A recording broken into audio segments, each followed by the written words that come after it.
Colonel Manong, regarding po dito sa case po natin kung saan yung 7 katao po ay pinatay po sa Antipolo. So ano na po ba yung status nitong case natin? Yes, naisampal natin yung kaso na 7 counts of murder, no? At tinanggap natin ng piskalya.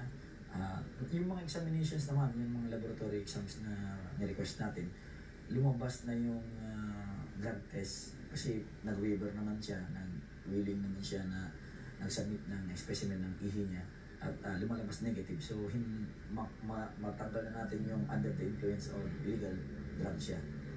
Pero ang hinantay pa natin ngayon is yung toxicology, kung yung dugo ng mga victims, kung may other substances doon, maliban doon sa ininom nilang alak.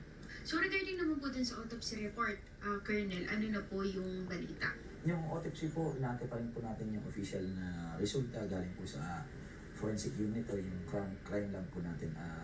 Pag available na yan, we will inform you kung ano yung resulta. Okay po. So ngayon po, yung suspect po natin, nasaan pong custody? Nandito siya sa ating sa police station ng Antipolo, Component City Police Station. Habang naantay natin yung commitment order.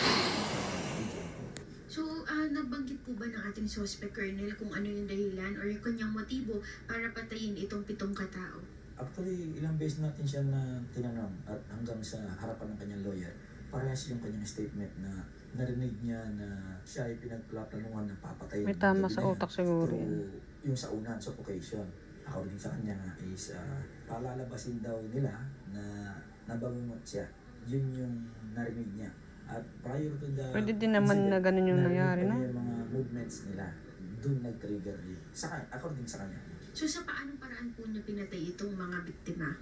Yun sa kwento niya kasi yung pinatay niya yung ilaw, so total darkness. Lahat ng lumapit sa kanya is inundayan niya. Pero dito sa lumalabas kasi sa initial na medical natin ay head injury, no? Head trauma injury ang naging dahilan. Colonel, is there a possibility ba na may iba pa siyang kasamahan or kasabwat dito sa insidente or siya lang daw po talaga yung gumawa nito? Kung pagbabasihan natin yung mga witnesses natin, tapos yung CCTV na nakalap natin, parang umaayon dun sa pag-ako niya ng mag-isa na lang gumawa ng karumal-dumal na krimen. Pero despite nakapagsampa na tayo, magkakandak pa rin tayo ng mga iba't iba pang mga interviews or research kasi nga baka na may makuha pa tayong ibang impormasyon as nagpo-progress yung kaso natin. Deform na yung dulo nung ano to, pinangkukot-kot ba to ng ano?